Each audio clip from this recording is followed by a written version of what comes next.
30 црковнословенски книги од 17 век денес беа изложени во историската поставка на Завод Музеј Штип.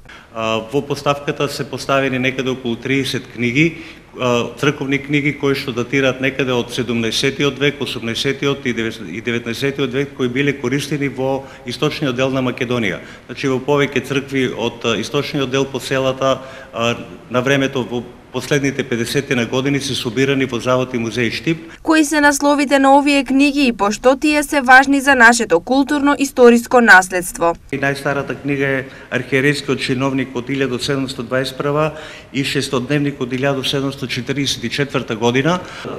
Со овие книги потврдуваме дека сите овие книги, пишани документи и пишани книги кои што се користеле во црковно-словенската богослужба укажува дека македонскиот јазик, односно писменоста, многу одамна е застапена во овие краишта и сите овие книги потврдуваат дека навистина она словенска писменост е поврзана со македонскиот јазик и се богослужела во црквите во Македонија.